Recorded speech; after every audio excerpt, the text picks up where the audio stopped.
Tonight, Orlando's Icon Park freefall ride remains closed as investigators continue to look for answers surrounding the death of Tyre Sampson. The focus of this investigation is going to be on the training of the staff on the ground who may not have secured Tyre before the ride took off. Investigators have not determined what caused Sampson to fall out of the ride, but in viral video that shows Sampson's fall and is too graphic to show, workers can be heard in the moments after discussing safety measures. What are you doing? I don't know. Did you check it? Yeah, the safety van's under. The light was on.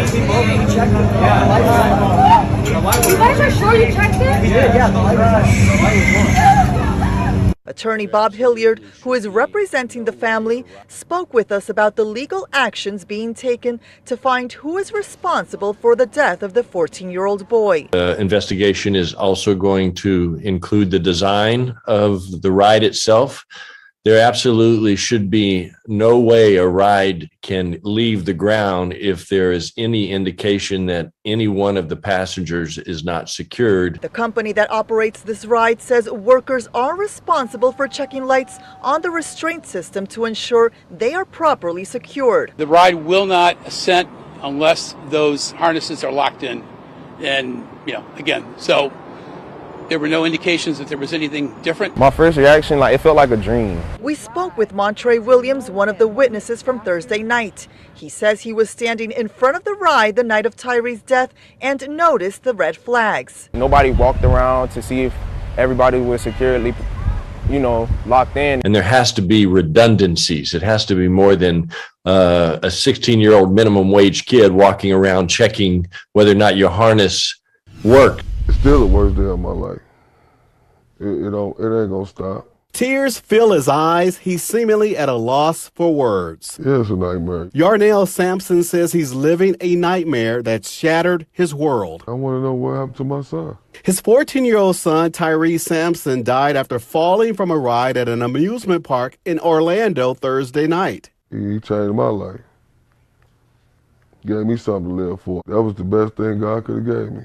He says at just 8 years old, his son, everyone called Big Tick, fell in love with football. Tyre later excelled on the field and in the classroom. He was doing his training videos. He started working out. The 6'5", 325-pound 8th grader was a straight-A student and looking forward to playing football for East St. Louis High School in the fall. Tyre also played for Bad Boys, a nationally ranked youth football program based out of St. Louis. He was a very good, charismatic young man. His friends will tell you, family will tell you, anybody involved with that young man he touched. I call him a gentle giant. Their gentle giant who dreamed of perhaps becoming a professional football player. And I think he was the next big thing coming out of St. Louis. Gone too soon.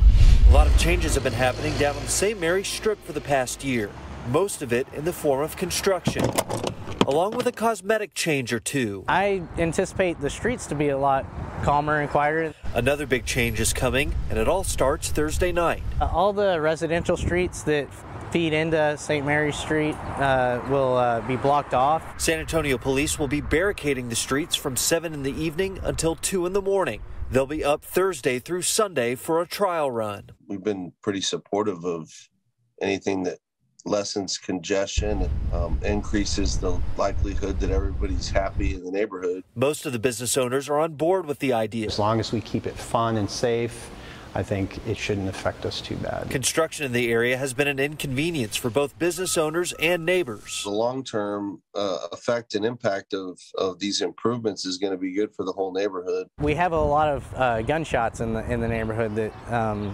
have increased over the last year. Parker Dixon, who has lived near the Strip for the past couple of years, says the temporary barricades are part of a parking study being done by the city. We had one weekend last week where they studied the parking.